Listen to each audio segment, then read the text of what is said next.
Hello बच्चों, welcome back. कैसे हो आप सब? मैं रीना नांदल। हम कर चुके हैं 16 पाठ और आज हमें करना है हमारी दुनिया का पाठ 17। पाठ का नाम है विश्व की शासन व्यवस्थाएं। अभी पिछले हफ्ते में ही मैंने अपना 16वां पाठ डाला है। उसकी रीडिंग मैंने एक वीडियो में दिखाई है आपको, और दूसरी वीडियो में मैंने उसके सारे क्वेश्चन आंसर ब्लैक बोर्ड पर किए हैं। तो आप लोगों को वो बहुत पसंद आ रही हैं वीडियो, उसके लिए थैंक्स। और आपने उन्हीं वीडियोस में कमेंट किया था कि मैम पार्ट 17 आप जल्दी से करा दीजिए। तो आज हम पार्ट 17 की रीडिंग करेंगे और अगली जो वीडियो आप तक पहुंचेगी उसमें मैं इस पाठ का अभ्यास कार्य कराऊंगी। तो जल्दी से पाठ को स्टार्ट करते हैं, पाठ को समझने की कोशिश करते हैं। और आप लोग खुद क्वेश्चंस को पहले ढूंढ के रखा करो, ढूंढने की कोशिश किया करो।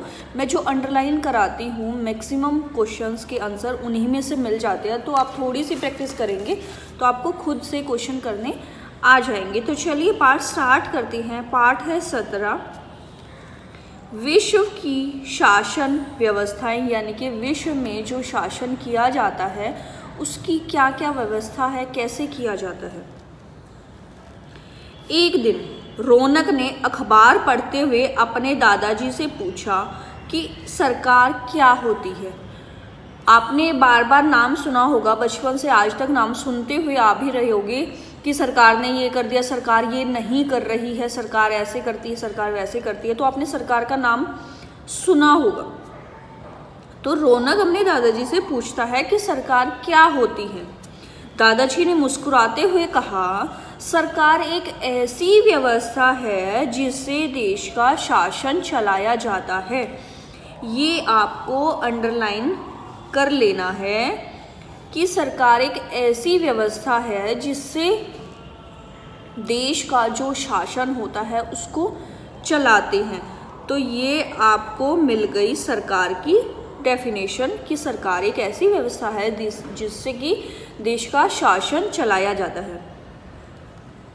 पास में बैठी रौनक की बहन मान्या ने दादाजी से पूछा, क्या दुनिया के सभी देशों में एक जैसी सरकार है? आपको क्या लगता है सभी देशों में एक जैसी सरकार होगी? दादाजी ने उत्तर दिया कि दुनिया में विभिन्न प्रकार की सरकारें तथा शासन व्यवस्थाएं हैं। यानी कि अलग अलग देशों में अलग अलग प्रकार की सरकार है, अलग अलग तरह की शासन व्यवस्था है। यानी कि देश को चलाने की व्यवस्था हर देश में अलग अलग तरह से है। रौनक ने पुनः अपने दादाजी से प्रश्न किया कि अलग अलग तरह की सरकारों तथा शासन व्यवस्थाओं में क्या अंतर है। अब बच्चों को जिज्ञासा हो रही है, वो पूछ रही हैं कि अलग अलग तरह की सरकारें हैं, अलग अलग तरह की शासन व्यवस्था है, तो उनमें अंतर क्या है, मतलब वो अलग कैसे है। दादाजी ने उन्हें अपने पास बुलाते हुए कहा कि बैठो, मैं तुम्हें विस्तार से समझाता हूँ। विस्तार से मतलब डिटेल में इसके बारे में बताता हूँ। तो आप लोग भी ध्यान से सुनेंगे अब मैम क्या बताएगी। तुमने अपनी दादा दादी से राजा रानी की कहानियाँ सुनी होंगी।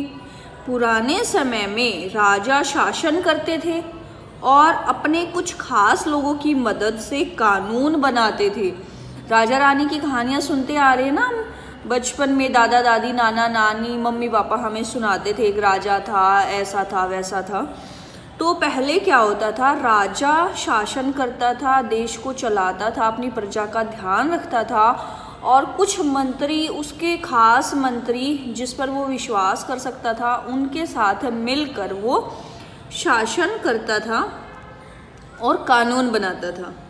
राजा के बाद राजा का ही बेटा राजा बनेगा। यानी कि राजा बीमार हो गया, बूढ़ा हो गया या मर चुका है, मरने वाला है, तो राजा अपने बेटे को ही राजा बनाता था। यानी कि राजा का बेटा ही राजा बनता था। कानून बनाने में अथवा उसे लागू करने में प्रजा की कोई भी भागीदारी नहीं होती थी। जैसे कोई नया कानून राजा को बनाना है तो वो सिर्फ अपने जानकार लोगों से ही, यानी कि जो उसके सलाहकार होते थे, जो उसके मंत्री होते थे, उन्हीं से सिर्फ वो राय लेता था। इसमें प्रजा का कोई भी हाथ नहीं होता था। यानी कि प्रजा से ना तो सलाह ली जाती थी, ना उनसे पूछा जाता था, राजा अपने मन से कानून बनाता था और उसको बगैर किसी से पूछे, बगैर किसी की परमिशन के उसको लागू कर देता था। इसे राजतंत्र कहा जाता है। अब आपसे क्वेश्चन पूछा जाता है या पूछा जा सकता है कि राजतंत्र किसे कहते हैं। राजतंत्र वह होता है जिसमें राजा का बेटा ही राजा बने और एक कानून बनाने में और उसे लागू करने में प्रजा की कोई भी भागीदारी नहीं होती, उसे राजतंत्र कहते हैं। ये 2 लाइन का इसका आंसर है, जिसमें राजा का बेटा राजा बनेगा, कानून अपनी मर्जी से राजा बनाएगा और जिसमें प्रजा का कोई भी हाथ नहीं होगा, कोई भागीदारी नहीं होगी, उसे राजतंत्र कहते हैं। यह सुनकर मान्या ने पूछा कि क्या आज भी दुनिया में कहीं राजतंत्र है। अब बच्चों को ये तो जिज्ञासा होती है ना कि ऐसे ऐसी शासन व्यवस्था होती है, तो क्या आजकल वो कहीं पे लागू है, ताकि वो बच्चे और अच्छे से समझ पाएँ उसको। दादाजी ने बताया कि हाँ, आज भी दुनिया के कुछ देशों में राजतंत्र व्यवस्था है। अब आगे उन देशों के नाम दिए गए हैं, कौन कौन से देश हैं वो। ब्रुनेई, कतर, सऊदी अरब आदि में राजतंत्र है। ये ज़्यादातर मुस्लिम देश हैं, कतर और ये सऊदी अरब, ये मुस्लिम देश है। हमारे देश में किस प्रकार की शासन व्यवस्था है। अब बच्चों ने पूछा कि हमारे देश में कैसी शासन व्यवस्था है। राजा जो चलाता है शासन, उसको बोल लेते हैं राजतंत्र। अब अगली शासन व्यवस्था के बारे में हम पढ़ेंगे। रौनक ने पूछा, दादाजी ने उत्तर दिया कि हमारे देश में लोकतंत्र है। ये इम्पोर्टेंट क्वेश्चन है, आपसे पूछा जाता है कि हमारे देश में कैसी शासन व्यवस्था है, तो आपको बताना है कि हमारे देश में लोकतंत्र है। लोक मतलब लोग और तंत्र मतलब शासन, यानी कि हमारे देश में लोगों का शासन है। अब बच्चे पूछते हैं, दादाजी यह लोकतंत्र क्या है। रौनक ने फिर से एक और प्रश्न किया। बच्चों को बहुत जिज्ञासा होती है ना हर बात जानने की, तो अब अगले पेज पे मैं आ गई हूँ। इसमें पहली ही लाइन में इसका मीनिंग दिया हुआ है। लोकतंत्र का अर्थ लोगों का शासन। मैंने अभी बताया ना, लोगों का शासन। यह एक ऐसी शासन व्यवस्था है जिसमें देश की जनता की किसी न किसी रूप में सरकार में भागीदारी होती है। ये आपका क्वेश्चन पीछे मिल सकता है कि लोकतंत्र किसे कहते हैं। लोकतंत्र का अर्थ है लोगों का शासन, और लोकतंत्र एक ऐसी शासन व्यवस्था है जिसमें देश की जनता की किसी न किसी रूप में भागीदारी होती है। भागीदारी मतलब उसमें उनका पार्टिसिपेशन होता है, और ये पार्टिसिपेशन डायरेक्टली भी होता है और इनडायरेक्टली भी हो सकता है। अब लोकतांत्रिक व्यवस्था में लोग अपने मत का अर्थ है वोट डालने जाते हो ना, तो कुछ लोग उसे मत भी बोलते हैं। अपने मत का प्रयोग करते हुए अपने प्रतिनिधि चुनते हैं। प्रतिनिधि मतलब हर आदमी तो शासन कर नहीं सकता, तो कुछ लोग मिलकर एक आदमी को चुन लेते हैं कि हमारी बात इस आदमी के द्वारा सरकार तक पहुंचेगी, तो उसे बोलते हैं प्रतिनिधि के, यानी कि जो बहुत सारे लोगों की बातों को इकट्ठा करके आगे तक पहुंचाए, जिस माध्यम से, जिस आदमी के माध्यम से वो बात आगे पहुंचेगी उसको बोलते हैं प्रतिनिधि, यानी कि इन सब का प्रतिनिधि करने वाला। आज विश्व के अधिकांश देशों में लोकतांत्रिक शासन व्यवस्था है। आपसे पूछा जाए कि विश्व के ज़्यादातर देशों में कौन सी शासन व्यवस्था है, तो आपको बताना है कि ज़्यादातर देशों में लोकतांत्रिक शासन व्यवस्था है, यानी कि लोगों का ही शासन है। जैसे भारत। अब आपसे वो देश पूछे जाए कि कहाँ कहाँ लोकतांत्रिक शासन व्यवस्था है, तो उनके नाम दिए गए हैं। भारत, संयुक्त राज्य अमेरिका, फ्रांस, दक्षिण Korea, Australia, Brazil, Germany, Japan आदि, और भी बहुत सारे देश हैं, लेकिन ये 6-7 के नाम यहाँ पर दिए हुए हैं। हमारा देश भारत विश्व का सबसे बड़ा लोकतंत्र है। ये भी सबसे इम्पोर्टेंट बात है, ख़ास बात है कि दुनिया का सबसे बड़ा लोकतंत्र देश कौन सा है, या सबसे बड़ा लोकतांत्रिक देश कौन सा है, तो आएगा भारत। यानी कि हमारा देश ही सबसे बड़ा है लोकतंत्र की शासन व्यवस्था में। दादाजी ने अपनी बात आगे बढ़ाते हुए कहा कि भारत के पड़ोसी देश म्यांमार में सैनिक शासन है। दादाजी ने अब 2 तरह की शासन प्रणाली बता दी है। अब तीसरी के बारे में दादाजी बता रही है कि भारत का जो पड़ोसी देश है म्यांमार, पहले उसको बर्मा भी कहते थे, वहाँ पे सैनिक शासन है। यानी कि वहाँ पर जो शासन चलता है वो सैनिकों के द्वारा चलाया जा रहा है, ना तो राजा चला रहा है ना ही सरकार चला रही है, वहाँ पे सैनिक शासन व्यवस्था है जिसमें शासन सेना के द्वारा चलाया जाता है।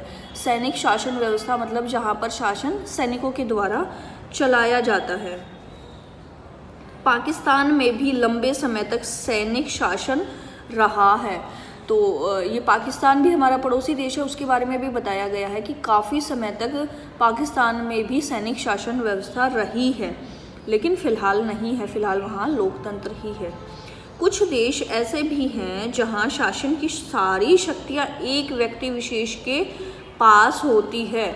और अब चौथी बात के बारे में बताया गया है, चौथी शासन व्यवस्था के बारे में बताया गया है कि बहुत से ऐसे देश हैं जिनमें सिर्फ एक इंसान के पास पूरे देश को चलाने की ताकत होती है। अब उसको क्या कहते हैं वो हम आगे पढ़ेंगे। जिनका प्रयोग, जिस इंसान के पास वो ताकत शक्तियाँ होंगी उनका प्रयोग वह अपनी इच्छा अनुसार करते हैं, यानी कि अपनी मनमर्जी से वो चलाते हैं। शासन की इस व्यवस्था को तानाशाही कहते हैं। तानाशाही, आपसे पूछ लिया जाए कि तानाशाही शासन व्यवस्था क्या होती है, तो उसमें आप बताओगे कि जहाँ पर सिर्फ एक इंसान अपनी हुकूमत चलाए और अपनी इच्छा अनुसार कार्य करे, उसे तानाशाही कहते हैं। यानी कि पूरे शासन की सारी शक्तियाँ एक इंसान के हाथ में हो और वो अपनी मनमर्जी से शासन करे, उसको बोलते हैं तानाशाही। तो पहला हमारा था राजतंत्र, फिर हमारा था लोकतंत्र, फिर हमारा था सैनिक शासन व्यवस्था, और अब चौथा आ गया है हमारा तानाशाही। तो 4 तरह की शासन व्यवस्था के बारे में हम अब तक पढ़ चुके हैं। अब तानाशाही शासन व्यवस्था के कुछ उदाहरण दे रखे हैं, जैसे जर्मनी में हिटलर का शासन। जर्मनी एक देश है, वहाँ पर हिटलर नाम का एक आदमी हुआ था जिसने पूरी शासन व्यवस्था को अपने कंट्रोल में कर रखा था और पूरे देश में उसी का राज चलता था। उसका नाम है हिटलर। आप यूट्यूब पे, गूगल पे उसकी फ़ोटो देख सकते हैं। हाइट में छोटे से थे वो, लेकिन बहुत ही ज़्यादा क्रूर थे। अगला है इटली में मुसोलिनी। मुसोलिनी इंसान का नाम है, इटली देश का नाम है। तो यहाँ पर भी ऐसा ही था कि एक इंसान था और वो पूरे शासन को चलाता था अपने हिसाब से।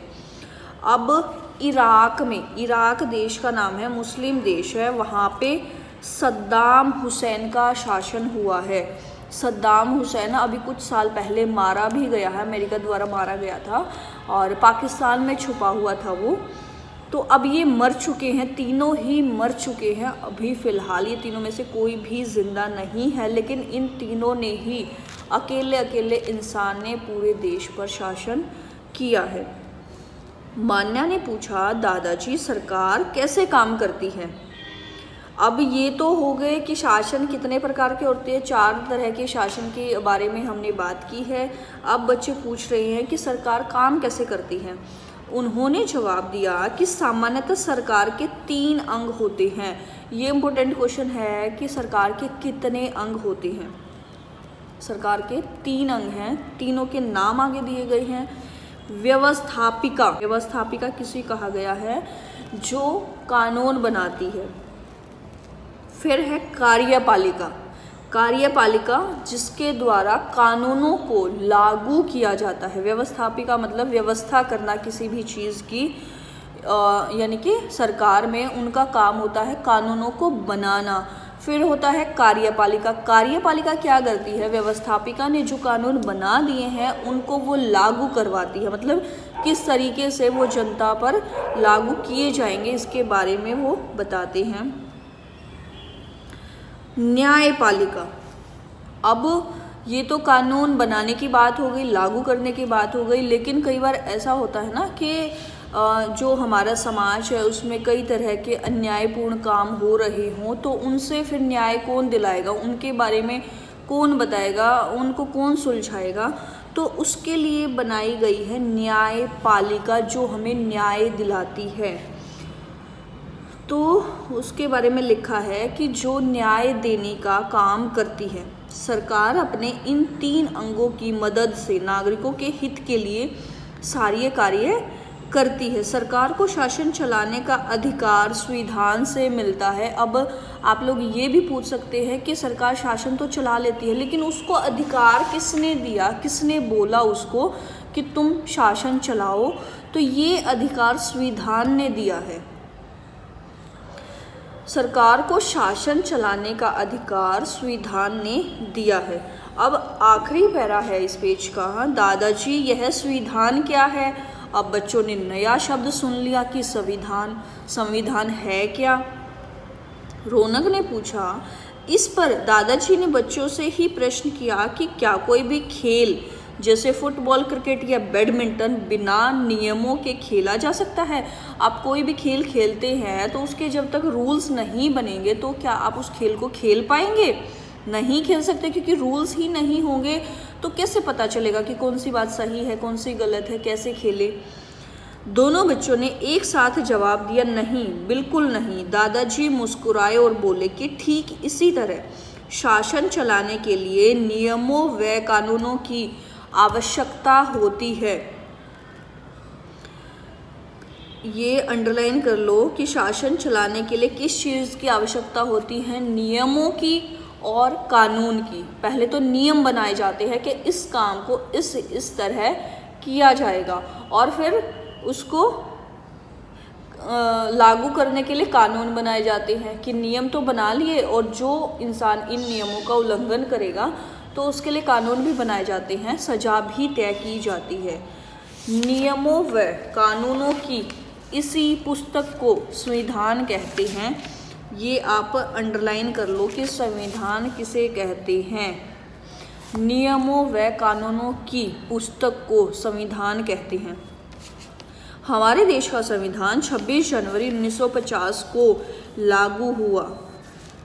हर साल 26 जनवरी को गणतंत्र दिवस हम मनाते हैं ना, तो वो इसलिए मनाते हैं कि 26 जनवरी को, और सन था 1950, इस दिन हमारे देश का संविधान लागू हुआ था, यानी कि एक प्रॉपर नियमावली बना ली गई थी और उसको 26 जनवरी को लागू कर दिया गया था कि आज से हमारा देश इन नियमों के आधार पर ही चलेगा, इन्हीं के आधार पर सारे काम किए जाएंगे। 26 जनवरी को प्रतिवर्ष हम गणतंत्र दिवस के रूप में मनाते हैं। रौनक ने चहक कर कहा कि हाँ, इस दिन टीवी पर राजपथ से परेड का सीधा प्रसारण किया जाता है। साल में 2 बार ही लाइव टीवी पर परेड दिखाई जाती है। एक तो 15 अगस्त पर, 15 अगस्त को हमारा देश आज़ाद हुआ था जिसे हम स्वतंत्रता दिवस कहते हैं, और दूसरा दिखाई जाती है 26 जनवरी को। 26 जनवरी को हमारा संविधान लागू हुआ था, उसे कहते हैं गणतंत्र दिवस। दादाजी इस परेड में विभिन्न राज्यों की रंग बिरंगी झांकियां भी निकाली जाती हैं, मान्या ने कहा। दादाजी बोले, बिल्कुल सही। फिर दादाजी ने बताया कि भारत का संविधान विश्व का सबसे बड़ा लिखित संविधान है। ये अंडरलाइन करने वाली बात है कि विश्व का सबसे बड़ा संविधान कौन सा है, तो आपको बताना है भारत का संविधान सबसे बड़ा संविधान है। लिखित संविधान मतलब लिखा गया है उसको प्रॉपरली। संविधान सभा के अध्यक्ष डॉक्टर राजेंद्र प्रसाद थे। अब ये भी पूछा जा सकता है कि भारत का जो संविधान लिखा गया उसकी सभा के अध्यक्ष कौन थे? डॉक्टर राजेंद्र प्रसाद, जो बाद में देश के पहले राष्ट्रपति बने। पहले राष्ट्रपति आपसे पूछे जाए भारत के तो वो थे डॉक्टर राजेंद्र प्रसाद, और वही भारत की संविधान सभा के अध्यक्ष भी थे। संविधान की प्रारूप समिति के अध्यक्ष डॉक्टर भीमराव अंबेडकर थे। इसका जो प्रारूप तैयार किया गया था उसकी एक समिति बनाई गई थी, यानी कि एक कुछ लोगों का एक गठन किया गया था। तो उस समिति के ये अध्यक्ष थे डॉक्टर भीमराव अंबेडकर, जिन्हें संविधान का जनक कहा जाता है। ये भी क्वेश्चन बहुत इम्पोर्टेंट है और ये आगे भी आप कॉम्पिटिटिव एग्ज़ाम्स देंगे उनमें भी आता रहेगा जब आप बड़े होंगे कि संविधान का जनक किसे कहा गया है। जनक मतलब पैदा करने वाला, जो पैदा करता है, तो वो थे डॉक्टर भीमराव अंबेडकर। भारत के संविधान के सभी नागरिकों को समान अधिकार प्राप्त हैं। भारत का जो संविधान है उसमें सभी नागरिकों को एक जैसे अधिकार दिए गए हैं, किसी को कम किसी को ज़्यादा अधिकार नहीं मिले हुए हैं। अब ये पाठ ऑलमोस्ट ख़त्म हो गया है, लेकिन इसमें नीचे कुछ इम्पोर्टेंट चीज़ें दी गई हैं जो हमें पता होनी बहुत ज़रूरी हैं। उनको आपको साथ साथ याद करना है, याद ही नहीं करना, रट लेना है। एक एक नंबर के क्वेश्चन में ये बहुत बार पूछे जाते हैं। भारत के राष्ट्रीय प्रतीक, राष्ट्रीय ध्वज हमारा कौन सा है? तिरंगा।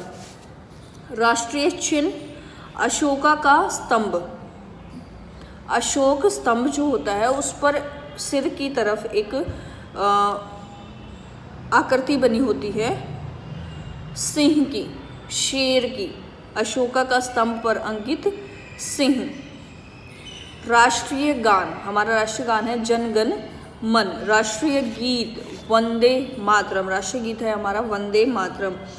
राष्ट्रीय फूल है हमारा, पुष्प है कमल। ये सारी बातें आप लोगों को पता होंगी, लेकिन जैसे जैसे हम आगे बढ़ते जाएंगे शायद कुछ बच्चों को नई चीज़ें लगे। राष्ट्रीय पक्षी हमारा है मोर। राष्ट्रीय पशु हमारा है बाघ। राष्ट्रीय नदी है हमारी गंगा। राष्ट्रीय फल है हमारा आम। राष्ट्रीय खेल है हमारा हॉकी। और राष्ट्रीय जो वृक्ष है हमारा वो है बरगद। और राष्ट्रीय जलीय जीव गंगा डॉल्फिन। ये सारी चीज़ें आपको रट लेनी है। दादाजी ने कुर्सी से उठते हुए पूछा कि बच्चों बताओ आज की बातें तुम्हें कैसी लगी। दोनों बच्चों ने एक स्वर में जवाब दिया, दादाजी मज़ा आ गया। इन बातों को हम अपने मित्रों को भी बताएंगे। देखिए आज हमने इतनी सारी चीज़ें पढ़ी हैं जो हमें जाननी बहुत ज़रूरी थी। हमारे देश की कितनी खास खास बातें हैं, तो आपको ये सारी याद कर लेनी है। अगली वीडियो में हम इसका अभ्यास कार्य करेंगे। पाठ है बिल्कुल ख़त्म हमारा अभी। और वीडियो आपको कैसी लगी है कमेंट करके ज़रूर बताना है। इसका सिर्फ एक ही चैप्टर बचा हुआ है, वो भी मैं आगे 2 वीडियो में ख़त्म करा दूँगी। तो चलिए आज के लिए बस इतना ही था। मैम की वीडियो को लाइक कर देना और अपने दोस्तों तक ज़रूर इसको शेयर कर दिया करो ताकि आपके दोस्त भी फ़ायदा उठा सकें। तो आज के लिए बस इतना ही, बाय बाय।